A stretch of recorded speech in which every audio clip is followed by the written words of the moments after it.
باللہ من الشیطان الرجیم بسم اللہ الرحمن الرحیم سورہ یاسین 36ویں نمبر سورہ ہے، 22واں پارہ ہے سورہ یاسین، آیت نمبر 13 دوسرے رکوع کا آغاز ہے۔ سورہ یاسین آیت نمبر 13 دوسرے رکوع کا آغاز۔ الشیطان الرجیم بسم اللہ الرحمن الرحیم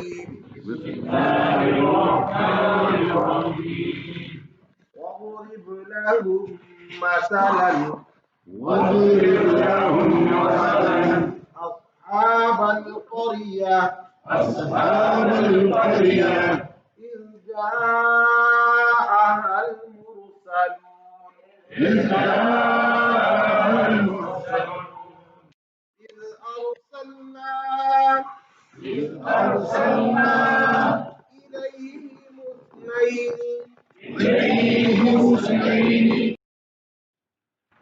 اعوذ باللہ من الشیطان الرجیم بسم اللہ الرحمن الرحیم اشہد ان لا الہ الا اللہ واشہد ان محمدا عبدہ ورسولہ رب زدنی علما رب زدنی علما رب زدنی علما رب اشرح لی صدری ویسر لی امری واحلل عقدۃ من لسانی یفقهوا قولی الحمدللہ رب العالمین والصلاة والسلام علی رسولہ الکریم۔ درود شریف سب پڑھ لیجیے۔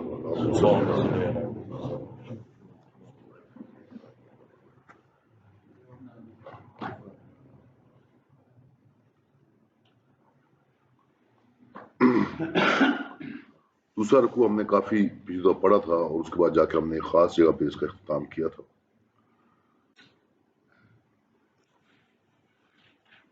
قرآن پاک آپ یہ سمجھ لیں کہ اپنے بیان کے لحاظ سے اس دور میں بھی اور آج بھی جو ہے اس کو ہم سماعی معجزہ کہتے ہیں، کہ کانوں کو جو ہے، لیکن جب اس کی عربی دیکھیں گے، جب اس کو آپ آہستہ سا پہچانیں گے تو یہ صرف ایک سماعی معجزہ نہیں ہے، یہ ایک لحاظ سے اس زمانے کی کیبل ہے۔ جس طرح آج کیبل فلمیں دکھاتی ہے اور لوگوں کو انٹرسٹ اپنی طرف کھینچتی ہے، یہ اس وقت بھی بڑی الیبوریٹ طریقے سے، بڑے تفصیل کے ساتھ ایک پورٹریٹ جو ہے وہ معاملات کا سامنے بتاتا ہے۔ جیسے جیسے آپ عربی میں آگے جاتے جائیں گے تو آپ کو اندازہ ہوگا کہ پوری ایک تصویر کشی ہوتی ہے، پوری ایک تصویر کشی ہوتی ہے اور انسان کا ذہن، دل، کان سب اس طرف جو ہے وہ کھنچ جاتے ہیں۔ اب میں نے آپ سے عرض کیا تھا کہ یہ سورہ تقریباً جو ہے مکی اس دور کی ہے کہ جب کافروں کے آہستہ آہستہ مظالم بڑھتے جا رہے تھے، آہستہ آہستہ ہجرت کے نزدیک جا کے، تو نبی پاک صلی اللہ علیہ وسلم کی دلجوئی بھی مقصود ہے اور مسلمانوں کی دلجوئی بھی مقصود ہے، اور تاریخ سے سبق دینا کفار کو بھی مقصود ہے اور مسلمانوں کو بھی۔ تو اللہ تعالیٰ نے یہ واقعہ جو ہے بیان فرمایا، ہم نے اس کو پہلے تفصیل سے بات کر چکے ہیں، میں تیزی سے گزروں گا اس کے اندر سے۔ وَاضْرِبْ لَهُم مَثَلًا أَصْحَابَ الْقَرْيَةِ، ان کے اوپر ایک بستی کی لوگوں کی مثال جو ہے ہمارے ہیں کہاوت ان کے اوپر پیش کریں۔ کون لوگ تھے اس کے اوپر ہم بات کر چکے ہیں۔ جب قرآن نے نام نہیں لیا، قرآن نے اس کا ذکر نہیں کیا، تو اس کا مطلب یہ ہے کہ قرآن یہ چاہتا ہے، اللہ تبارک و تعالیٰ کی یہ مرضی ہے کہ آپ واقعے کے اوپر نگاہ رکھیں، اس سے جو سبق ملتے ہیں ان کے اوپر نگاہ رکھیں، بجائے اس کے آپ شخصیات کے ذریعے ان چیزوں کے اندر گم ہو جائیں۔ اس کے مفسرین نے جو کچھ لکھا اس پہ ہم بات کر چکے ہیں کہ جب ان کے پاس آئے دو رسول، دو بھیجے ہوئے، اِذْ أَرْسَلْنَا عَلَيْهِمُ اثْنَيْنِ، ہم نے ان کے پاس بھیجے دو، فَكَذَّبُوهُمَا، انہوں نے ان کا انکار کیا۔ یہ اب بنیاد ڈائلاگ کی شروع ہو رہی ہے۔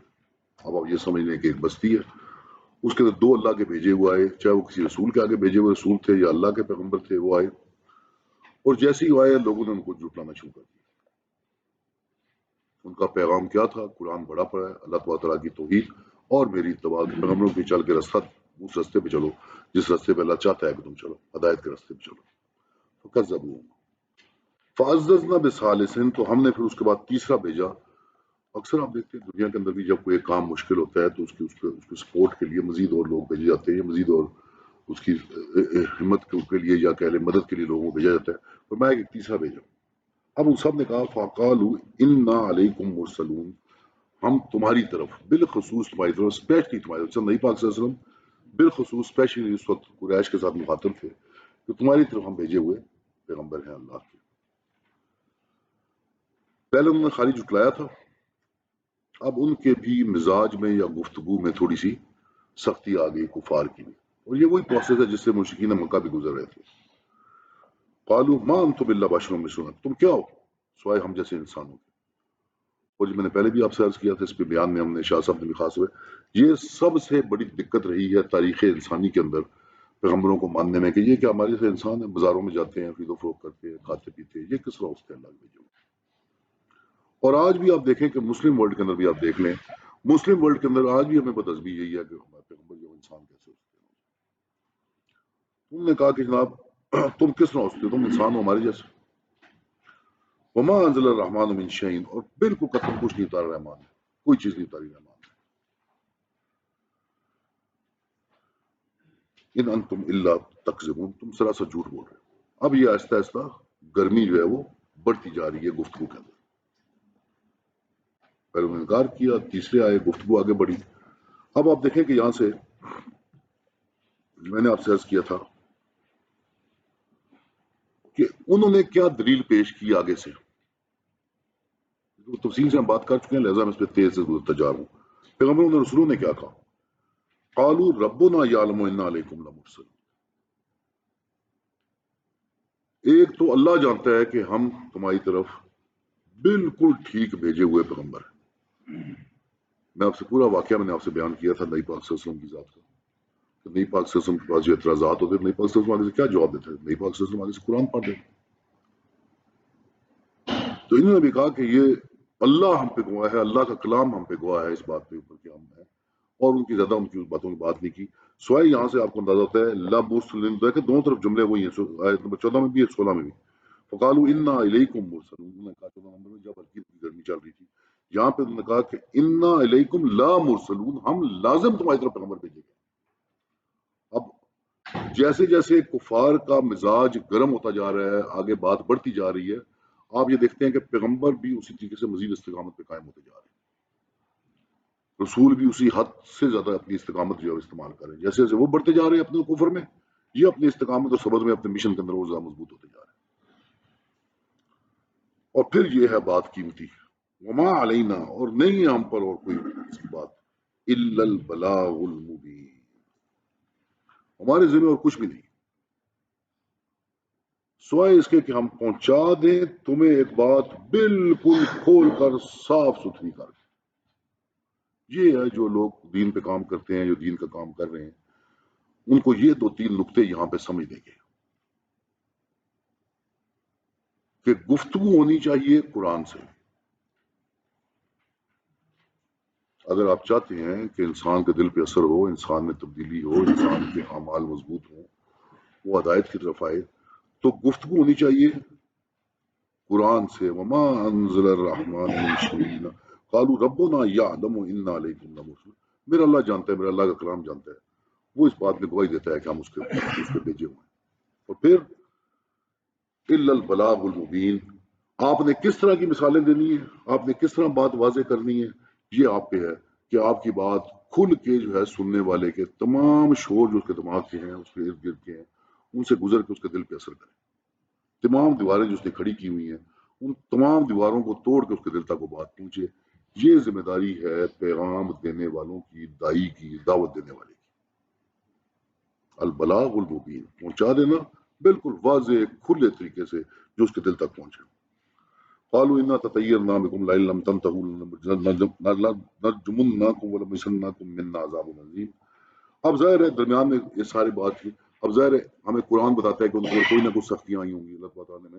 میں نے پہلے بھی عرض کیا تھا سورہ فصلت میں اشارے ہیں کہ جب اللہ تعالیٰ کی پیغام آتا ہے تو پہلے اس قوم کو جو ہے سختیاں پکڑا جاتا ہے.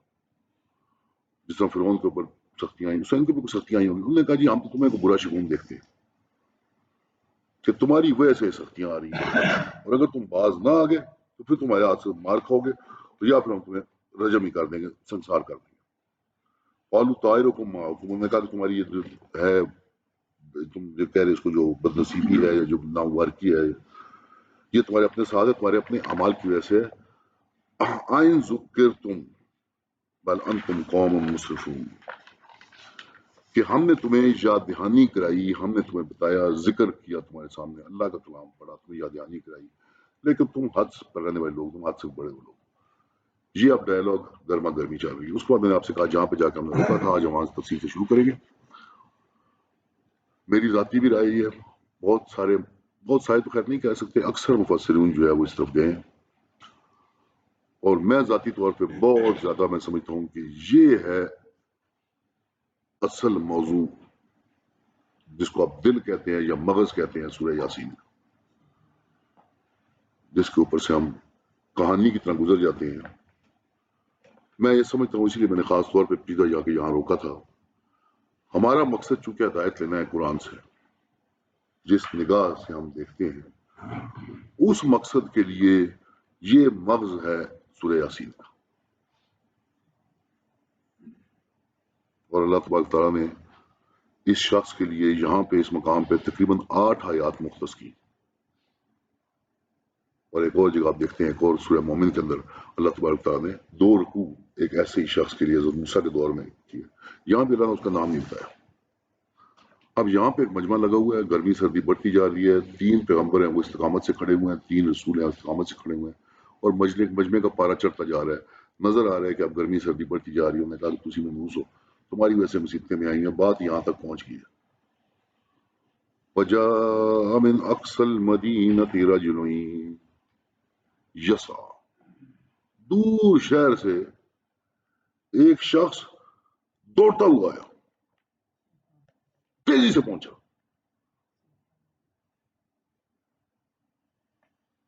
قال یا قوم اتبعوا المرسلین، جھگڑا چل رہا ہے، اس قریب ہے کہ پیغمبروں کو نقصان پہنچائیں، پیغمبروں کو کچھ نہ کچھ کہیں، مجمع اکٹھا ہو گیا، قوم ساری اکٹھی ہوگی۔ یہ شہر کے پرلے کونے میں بیٹھا ہوا ہے، کوئی اس نزدیکی جغرافیہ میں بھی نہیں ہے، دور شہر کے کونے میں بیٹھا ہے،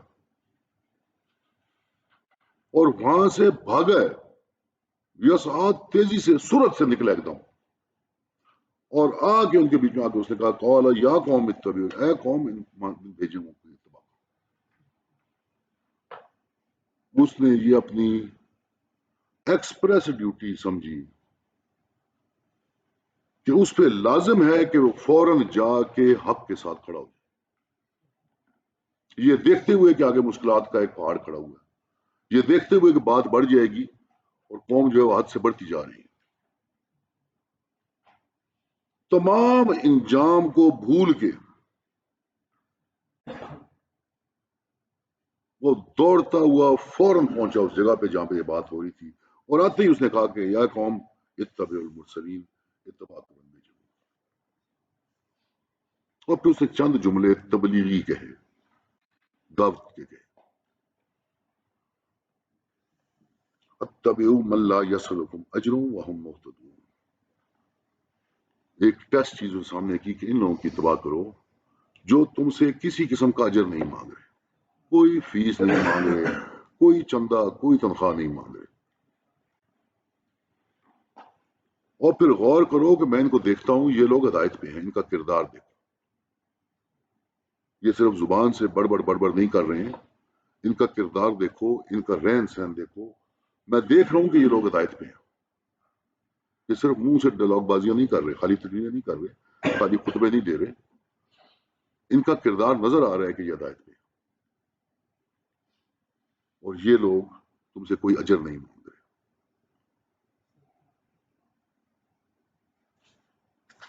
پھر خوبصورت طریقے سے انہیں دعوت دینی شروع کی۔ ایک بڑا خوبصورت فرق اس نے واضح کیا، پیغمبر جب بات کرتے، رسول جب بات کر رہے تھے، بھیجو جب بات کر رہے تھے، انہوں نے کیا کہا؟ وہ یہ کہتے ہیں قالوا طائرکم معکم، تمہاری نامبارکی یا بدنصیبی یا جو بھی ہے یہ تمہارے ساتھ ہے، آئین ذکرتم بل انتم قوم، کہ تم ہو حد پہ نہ رہنے والے لوگ، یہ وہ انہوں نے کہا جو بھیجے ہوئے تھے کہ تمہارے اندر یہ خامیاں ہیں، تم اس ذکر پہ غور نہیں کر رہے۔ یہ عام آدمی ہے، امتی ہے، عام شخص، اس کی دعوت کا طریقہ دیکھیں آپ، یہ پیغمبر نہیں ہے، نہ یہ پیغمبر محسوس کرتا ہے، نہ یہ پیغمبر کی ایکٹنگ کر رہا ہے، اس کی دعوت پہ ذرا غور کریں۔ وما لی، اور مجھے کیا ہو گیا، لا عبد الذی فطرنی والیہ تو، مجھے کیا ہو گیا کہ میں نہ پوجا کروں اس کی، فطرنی جس نے مجھے تخلیق کیا، ابتدائی تخلیق کی، بغیر ڈیزائن کے مجھے بنایا، وَإِلَيْهِ تُرْجَعُونَ، اور ہم سب کو اسی طرف، تم سب کو اسی طرف واپس جانا، ہم سب کو واپس اسی طرف جانا کہ مجھے کیا ہو گیا، اپنی ذات میں اس نے کہا کہ مجھے کیا ہو گیا کہ میں نہ پوجا کروں اس کی، میں بندگی اس کی نہ کروں، جس نے مجھے کیا ہے، تخلیق کیا ہے، اور سب کو اس کی طرف واپس جانا ہے۔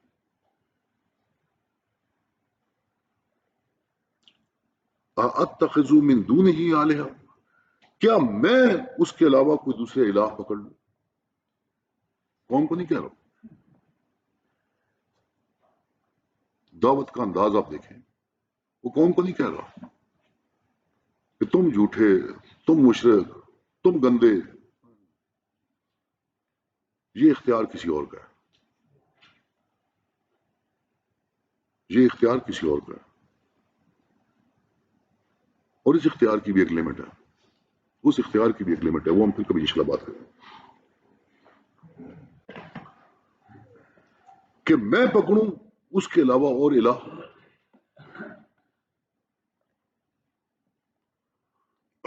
کہ اگر نہیں یردن الرحمن بضری، اگر اللہ تعالیٰ رحمان چاہے کہ مجھے کوئی تکلیف پہنچائے تو مجھے کچھ کام نہ آئے کسی کی سفارش، اور نہ وہ مجھ کو چھڑا سکے۔ اب یہ دیکھیں آپ، ایک خاص ذہنیت انسان کی شروع سے چلتی آ رہی ہے، قرآن میں بارہا اس کا ذکر ہے کہ جب تم ٹھیک مشکل میں پھنس جاتی ہو، جب تمہاری کشتی ٹھیک سیلاب میں آ کے پھنستی ہے، تو پھر تم خالص صرف مجھے یاد کرتے ہو، اس وقت میں باقی سارے بھول جاتے اور کوئی یاد نہیں رہتا۔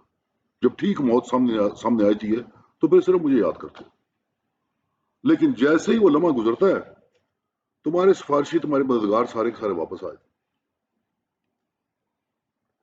ظاہر ہے اس مشرک قوم کی یہی مینٹیلٹی تھی۔ آپ دیکھیں کہ اس نے بٹوین دی لائنز، اس شخص نے اس مینٹیلٹی پہ اٹیک کیا اپنے پہ رکھ کے کہ اگر رحمان آ جائے مجھے پکڑنے کے لیے، رحمان مجھ پہ کو پکڑ ڈال دے تو کون سا سفارشی کام آئے گا؟ وہ مینٹیلٹی اسے سامنے کی کہ جب مشکلوں سے چھڑانے کے لیے، اپنے آپ کو جان چھڑانے کے لیے، بچنے کے لیے تم رحمان کو پکارتے ہو، اس کے بعد تم اپنے شریکوں میں اس کو بانٹ دیتے ہو، تو اگر رحمان کی خدا نخواستہ پکڑ آ جائے تو مجھے کون سا شریک آ کے بچائے گا؟ انی اضل فی ضلال مبین، پھر تو میں بالکل سری گمراہی میں ڈوبا ہوا ہوں اگر میں اس کی عبادت نہ کروں جس نے مجھے آغاز سے تخلیق کیا، اور تم سب کو، ہم سب کو اسی طرح واپس جانا ہے، اور میں اس کے علاوہ کوئی الہ پکڑ لوں، کوئی اپنا خدا پکڑ لوں، کوئی کسی اور کی طرف میں مطلب تابعدار ہو جاؤں، یا کسی کی غلامی پکڑ لوں، جبکہ اگر رحمان چاہے مجھے کوئی سزا دینا تو نہ ہی مجھے چھڑا سکتے ہیں، اور نہ میرے سے کچھ کام کر سکتے ہیں، نہ میری سفارش کر سکتے ہیں۔ انی اضل فی ضلال مبین، اگر میں یہ کروں تو میں سخت ضلالت میں بھٹکے ہوں، میں پھنس گیا۔ ان کی نہ سنوں جن کی ذات ہدایت پہ چل رہی ہے، اور وہ اپنی بات کے لیے کوئی اجر، کوئی فیس، کوئی پیسے نہیں مانگ رہے۔ رب کی طرف نہ دیکھوں، فطرنی جس نے مجھے تخلیق کیا، آغاز میں تخلیق کیا، بغیر کسی ڈیزائن کے مجھے پیدا کیا، اور پھر جانا بھی آخر اسی کی طرف ہے۔ انی آمنت بربکم فاسمعون، اور یہ اب جا کے وہ اپنی تبلیغ کا اینڈ کر رہا ہے۔ انی آمنت، میں ایمان لے آیا، بربکم، تمہارے رب پر۔ کافر تو رب نہیں مان رہے تھے، انی آمنت بربکم فاسمعون، سن لو یہ بات، گواہ رہنا اس پہ کہ میں تمہارے رب پر ایمان لیا۔ یہ ہے میں سمجھتا ہوں میری اپنی نگاہ میں اور کچھ مفسرین کی نگاہ میں بھی یہ ہے نقطہ سورہ یاسین کا جو ہماری ہدایت کے لیے سب سے زیادہ اہم ہے۔ سب سے پہلے تو ہمیں ایک چیز کی ذہن میں یاد رکھنا ہے، ہم ان ہدایت یافتہ کو دیکھتے ہیں، قالوا ما انتم الا بشر مثلنا وما انزل الرحمن من شيء ان انتم الا تکذبون۔ قوم نے انتہا کا انکار کیا، آگے سے جواب میں کون سا معجزہ پیش کیا، کون سی کرامت پیش کی ان پیغمبروں رسولوں نے؟ نبی پاک صلی اللہ علیہ وسلم نے جواب میں کون سا معجزہ، کون سی کرامت پیش کی تھی؟ قالوا ربنا یعلم انا لکم لمرسلون۔ یہ کلام یہ اللہ کا پیغام جانتا ہے کہ ہم، اور یہ گواہ ہے کہ ہم، تو ہمیں ہدایت کے لیے کرامات اور معجزوں کا محتاج نہیں ہونا، ہمیں اس کلام سے ہدایت لینی ہے۔ یہ ہے سب سے بڑا معجزہ جس کا سہارا پیغمبروں نے بھی لیا اور ہمیں ہدایت کے لیے لینا ہے۔ ایک دوسرا، ہم میں سے جو بھی دین کا کام کرتا ہے اسے یہ پتہ ہونا چاہیے کہ ہمارے ذمہ صرف ایک بات ہے، البلاغ المبین، یہ سوچ کے کہ میں نے میسج کیسے دینا ہے، قرآن سے دینا ہے، کن مثالوں سے دینا ہے، کس طرح بات واضح کر کے اگلے تک پہنچانی ہے۔ اس کے بعد ہم نے یہ دیکھنا ہے کہ جس کے پیچھے ہم چلنا چاہ رہے ہیں خالی باتیں ہیں یا اس کا عمل بھی اس ہدایت کے مطابق ہے۔ اگر اس کا عمل ہدایت کے مطابق ہے اور وہ کسی قسم کا کوئی اجر، کوئی دنیاوی فائدہ نہیں چاہتا، تو ہمیں اس کی بات پہ کان دھرنے چاہیے۔ پانچواں، جب حق کی بات ہو تو باطل چاہے کتنا بھی طاقتور کیوں نہ ہو، ہم پر لازم ہے حق کے ساتھ کھڑا ہونا، ہم پر لازم ہے حق کے ساتھ کھڑا ہونا۔ تو اس کے شواہد قرآن کے اندر بہت پھیلے ہوئے ہیں۔ اللہ تعالیٰ نے فرمایا کہ تم میرے گواہ ہو، اللہ کے گواہ بن کے کھڑے ہو جائے۔ پھر اس کے بعد یہ دعوت کا جو طریقہ اس شخص نے اپنایا، جو اس نے کسی کو جج نہیں کیا، کسی کو برا نہیں کہا، کسی کو غلط نہیں کہا، اس نے اپنے اوپر رکھ کے چیزیں بیان کی نہایت ہی خوبصورت طریقے سے۔ دوسرے لفظوں میں یہ کہ وہ یہ جانتا تھا کہ مجھے کسی کو جج کرنے کا اختیار نہیں ہے، میری یہ ڈیوٹی ہے کہ میں آپ کے ساتھ کھڑا ہو جاؤں اور مجھے یہ حق نظر آ رہا ہے۔ اس کا یہ مطلب نہیں ہے کہ میں پردھان بن جاؤں اور میں جو ایک خاص میڈل سر پہ پہن لوں کہ لو جی میں ہوں اسلامی ہو گیا، باقی تسی ذرا سیمی اسلامی یا کافر ٹائپ لوگ ذرا تھوڑے تلے ہو جاؤ۔ یہ بات نہیں، یہ دعوت کے اندر بڑی خطرناک ایک چیز ہے۔ یہ اسلام کا کراؤن سر پہ رکھنا یہ بڑا خطرناک کام ہے کہ تھوڑا سا پڑھنا شروع کیا، تھوڑی سی ہدایت آئی، تھوڑے سے رستے چلے اور اپنے سر پہ ایک کراؤن رکھ لیا کہ تسی جناب بہت گندے قسم کے لوگ اور میں بڑا پہنچا ہوا آدمی ہوں۔ دعوت کے اندر، دین کے کام میں یہ بڑا ہی خطرناک کام ہے۔ اس نے اپنی ذات سے شروع کیا کہ مجھے کیا ہو گیا، میں کس طرح نہ مانوں اس رحمان کو جس نے مجھے تخلیق کیا اور میں اسی طرح واپس جانا ہے مجھے، اور وہ لوگ مجھے پکڑ لے، مجھے چھڑا کون سکتا ہے؟ یہ جو چھوٹے موٹے چٹلی بٹلی شریک آگے پیچھے رکھے ہوئے ہم نے کیا جان۔ پھر اس طرح قرآن کا اپنا ایک اسلوب ہے۔ اگلی آیت کیا کہتی ہے؟ کی ادخل الجنہ، حکم ہوا جاؤ جنت میں داخل ہو جاؤ۔ درمیان میں کیا غائب ہو گیا؟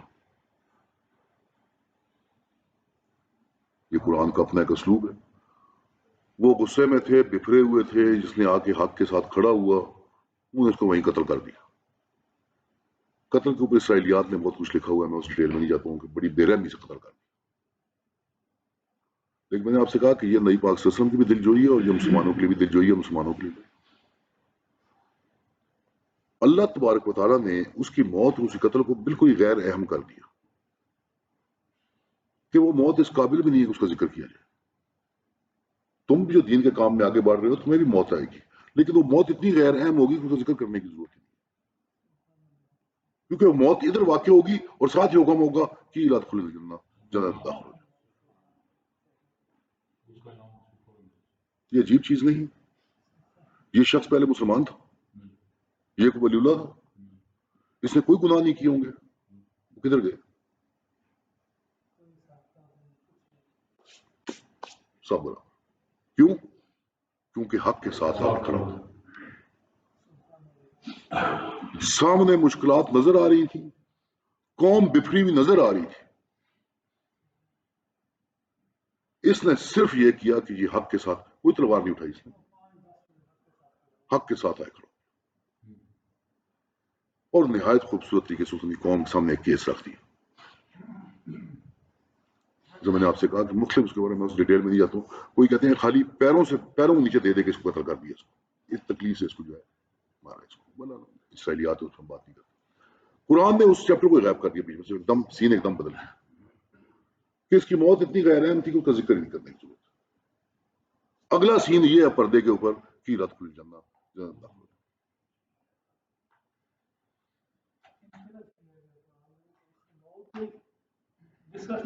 کہ حق کے راستے میں موت آپ کے سامنے آئے گی، مشکلات آئیں گی، لیکن ان کی کوئی اہمیت، کوئی حیثیت ہی نہیں، کہ وہ اتنا وقتی ہوگا کہ ادھر سے آپ ہوں گے تو ادھر آپ ساجن.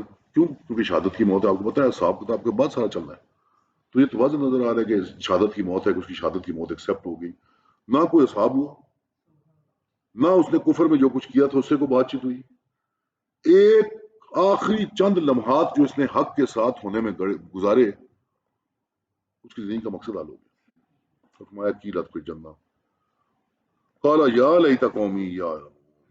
اب وہ ظاہر نظر آتا ہے کہ وہ ہمدرد آدمی تھا، سچی کو اس کو بھی قوم کی بھی ہمدردی تھی. اس نے کہا کہ کاش میری قوم کو یہ علم حاصل ہو جائے.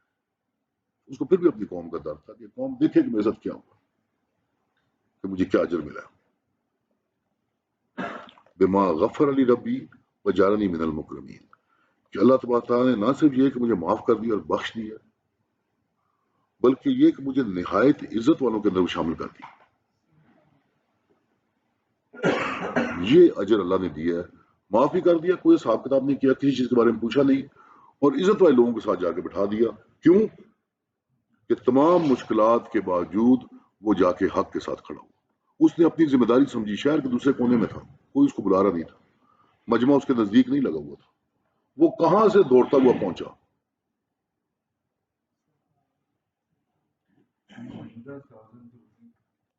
سوری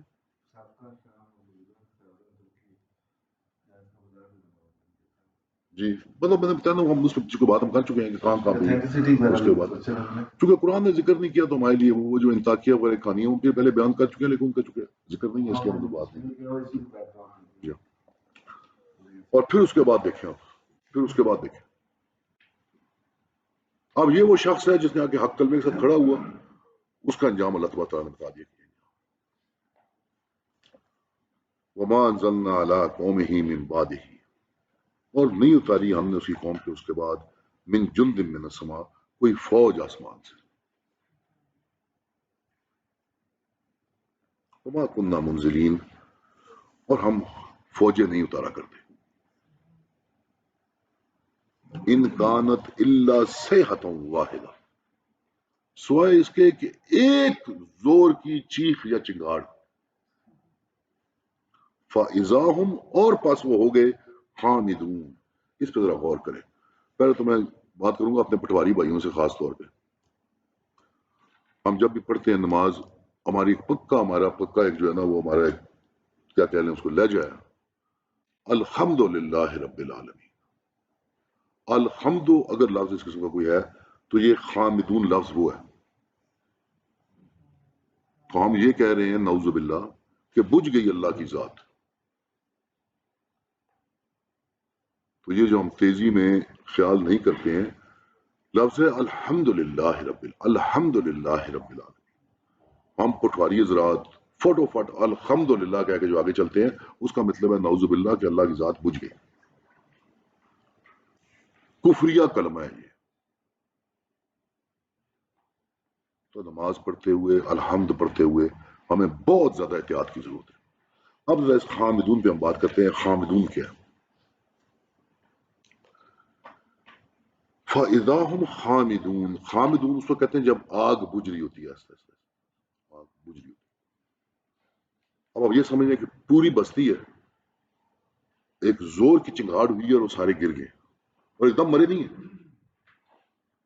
آہستہ آہستہ آہستہ آہستہ زندگی کم ہوتی جا رہی ہے. ہل نہیں سکتے, کچھ کر نہیں سکتے, کوئی اسپتال, کوئی ڈاکٹر, کوئی نرس نظر نہیں آ رہے, کوئی کسی کی مدد نہیں کر سکتا, اور دھیرے دھیرے دھیرے دھیرے دھیرے دھیرے زندگی ختم ہوتی جا رہی, بجھتی جا رہی. آخری اسٹیج ہے کہ آپ دیکھیں نا, آہستہ آہستہ آہستہ آہستہ جان نکلتی جا رہی ہے. آپ آہستہ آہستہ بجھ رہے ہیں, آپ کوئی مدد نہیں پہنچ سکتی, موت آپ کو نظر آ رہی ہے اور آپ کچھ کر نہیں سکتے. اللہ تعالیٰ نے فرمایا کہ ہم پھر فوجیں نہیں بھیجتے ہوتے. ان کانت الا صیحۃ واحدۃ, ایک چیخ بڑی. فَإِذَا هُمْ خَامِدُونَ. آہستہ آہستہ آہستہ آہستہ آہستہ زندگی کی روشنی سے ختم. وہ بے بسی کے عالم میں پڑے ہوئے تھے. کیوں؟ یا حسرتاً علی العباد, حسرت ہے انسانوں پر. اللہ تعالیٰ فرما رہا ہے, افسوس ہے, حسرت ہے. ما یاتیہم من رسول الا کانوا بہ یستہزئون. کبھی ایسا نہیں ہوا کہ ان کے پاس رسول آیا ہو اور اسے سے ٹھٹھے اور مذاق نہ کیے. کبھی ایسا نہیں ہوا کہ ہدایت دینے والے ان کے پاس آئے ہوں اور ان کے ٹھٹھے اور مذاق نہ کرتے ہوں. اور پھر بتایا کہ ٹھٹھے اور مذاق کرنے والوں کو اس طرح ہم سزا دیتے ہیں. الم یروا کم اخلقنا قبلہم من القرون. کیا نہیں دیکھتے کتنے کھپا چکے ہیں ان سے پہلی سنتیں کہ ان کے پاس پھر نہیں آتے. کیا یہ ماضی سے کوئی سبق نہیں سیکھتے؟ اللہ تعالیٰ نے ماضی کی ایک مثال سامنے کی. کیا انسان, کیا تم ماضی سے سبق نہیں سیکھتا؟ کیا تو تاریخ سے سبق نہیں سیکھتا؟ وَإِن كُلٌّ لَمَّا جَمِيعٌ لَدَيْنَا مُحْضَرُونَ. اور سارے جہان میں کوئی نہیں جو اکٹھے ہو کر ہمارے پاس پکڑے ہوئے حاضر نہیں. تو یہ میں سمجھتا ہوں میرے اپنے نزدیک سب سے اہم سبق ہمارے لیے سورہ یاسین کے اندر اس شخص کی ذات میں ہے جس کے لیے خاص طور پہ اللہ تبارک و تعالیٰ نے 8 آیات اپنے کلام کے اندر مختص کی, اور وہ حق کے ساتھ کھڑا ہونے کے لیے بغیر کسی مجبوری کے, بغیر کسی تنگی کے, بغیر کسی لالچ کے آگے کھڑا ہو گیا. وآخر دعوانا الحمدللہ رب العالمین. الحمد لله رب العالمين والعاقبة للمتقين والصلاة والسلام على أسعد الأنبياء والمرسلين. ربنا ظلمنا أنفسنا وإن لم تغفر لنا وترحمنا ربنا لا تزغ قلوبنا بعد إذ هديتنا